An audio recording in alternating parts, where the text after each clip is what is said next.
Hey everybody, Coach Josh here, Pitch Mechanics 101. Welcome to my third episode of Talk the Walk. Today I want to talk about what command really is, how I quantify it, how I measure it, whatever. But essentially, let's start off with this. Control versus command. What is control? Control is the ability to throw strikes, right? Doesn't matter where exactly in the strike zone, it's just throwing the ball over the plate. That's control. And that needs to be the first check mark before we even get into the command argument. Command is the ability to throw the ball wherever you want it. More often than not, right? It's an inexact science here, but more often than not, can I throw the ball where I want to throw the ball? That's command.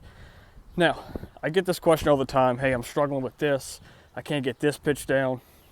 I'm not throwing enough strikes. I'm walking too many guys. What can I do to improve my command? Plain and simple, I think you can a brief little checklist here can be as simple as, are you throwing your best pitches most often in the order you should be throwing them? So for example, for most people, that's your fastball is your best pitch, you should throw it most often. Whether your second one is your changeup or your breaking ball, you're throwing that the second most often, and so on down the line. That's kind of the first thing, because if you're throwing a mediocre breaking ball and a mediocre changeup a combined 50% of the time, that might be your problem, right? But the first big one you really get to is the one I see most often is guys trying to throw pitches that are way above their skill level, like way above.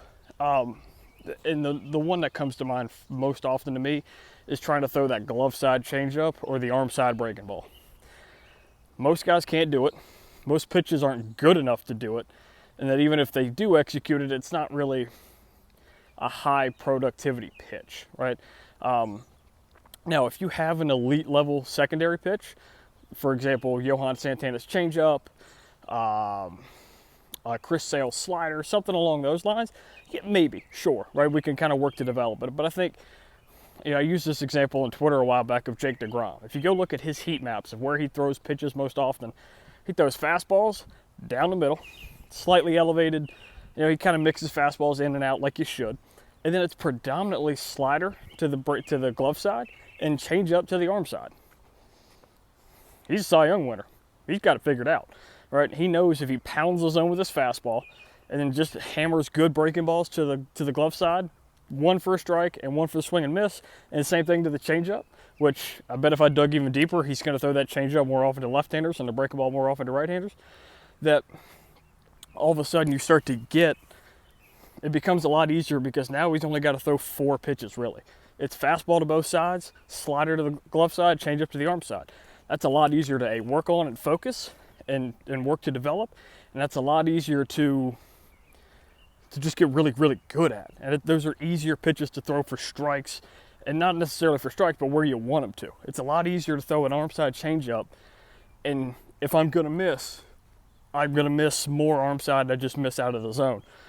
The problem we see with guys trying to throw the arm side breaking ball or the glove side changeup is it becomes I don't want to leave it down the middle, right? So I can't miss to one side. So now I over miss to the opposite side. And generally speaking, the more you miss arm side with an arm side breaking ball, the flatter and meh it gets. And the same with the glove side changeup.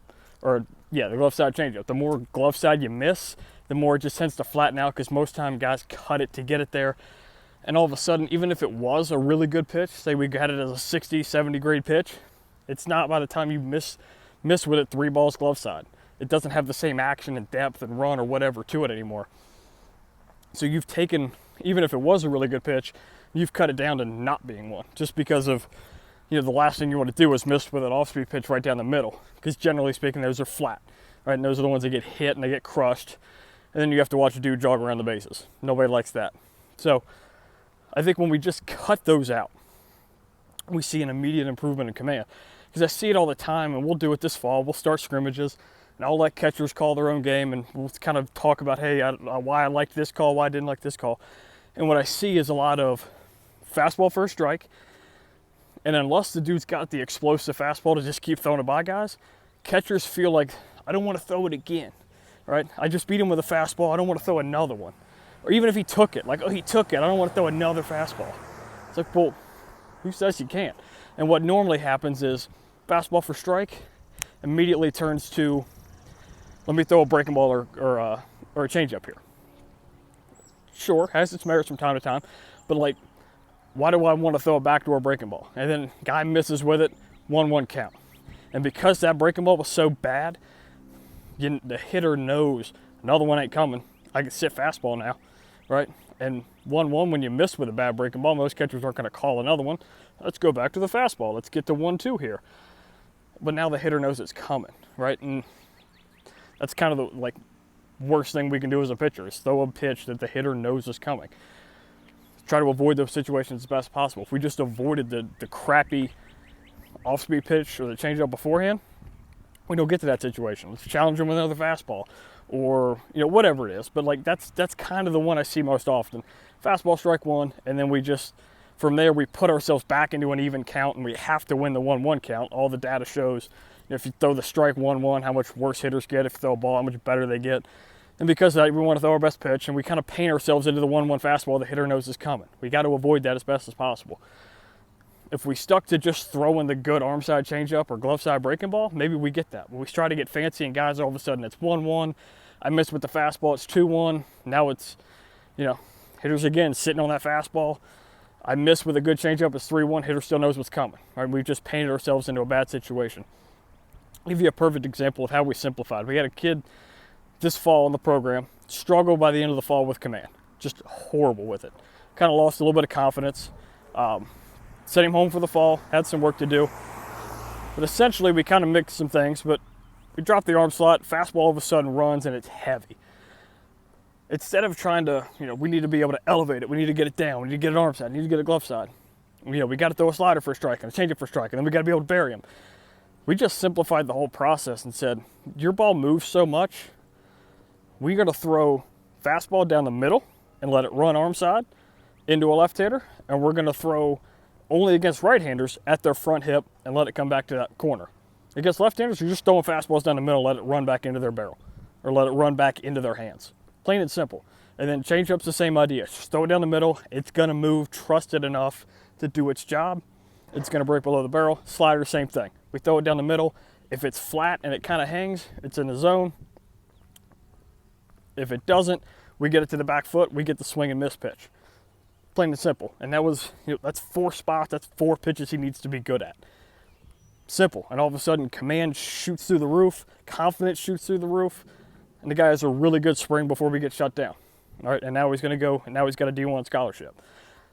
Plain and simple. Like there wasn't a magic drill. We didn't go to, we didn't use weighted balls. There wasn't some real mechanical fix. It was just simplifying the approach more often than not of, we only need to throw with his profile. We need to throw the off speed down the middle and trust that they're going to move, and they will. And throw the fastball to 2 spots. For him, it was right down the middle, because if he throws his fastball down the middle, it ends up to the corner. And if he throws it at a right-hander's hip, it ends up back on the glove side corner. Plain and simple, right? There were easy visual targets, right? There was just throw it down the middle, or we're throwing it at a right-hander's hip. Those are easy targets to fix, and to locate on, and to focus on. There's not a whole lot of, that's just easy and simple, and it's easy to practice, as opposed to, hey, I want to throw this one at the mask, and that's going to be the elevated one, and then we got to go to the knees to get it below. Just find out how your pitches move, and then where do I need to start them, or how do I need to finish them? Plain and simple, right? And that to me has been the easiest way to kind of encourage more command. And that's so much simpler than trying to, get behind this pitch, or trying to, I got to turn this changeup over more when it's this side versus that. And I think we just get guys to start thinking too much, right? The best athletes are the ones that can just go play. And it's so much easier. Like, I could see this kid in the fall thinking about every pitch and where it needed to go and how it needed to start, where it needed to move to get it there. When it just became throw it down the middle and trust it to move, it was so much, you could just see the stress disappear from him, right? Now all of a sudden he can pound the zone because he knows it's going to move. He trusts it to move. He knows I can throw it down the middle and I know it won't end up there, and we'll be fine. And that's, I think a lot of guys, we can fix command simply by eliminating pitches we're not good at in game. Doesn't mean we don't work on them in side pins or in our side work or whatever. We can develop them if the pitch is worthy of it. But, you know, when we're trying to get dudes out, we don't need to be throwing pitches we're not good at throwing. Let's simplify the entire approach. We talk about it on the mechanical side all the time. And how often do you see a big leaguer, yeah, all I did was simplify my mechanics to do this or do this. Why can't we simplify your approach and how you get hitters out, right? I just need to throw a fastball to both sides, a breaking ball to the glove side, a changeup to the arm side. And if my stuff's good enough, we'll get dudes out, plain and simple. Like, there doesn't need to be an overcomplication of it. We do it on the mechanical side. Why not do it on the command side as well? I've had great success with it. So that's all I've got for today. Feel free to like this video, subscribe if you want more, comment if you have any questions, issues, you know, what's worked for you, what didn't work for you. Share your thoughts, right? I like to think of this more as a conversation versus me just kind of spewing my nonsense. If you have an idea for a future video, leave it in the comments below as well. See you guys next time.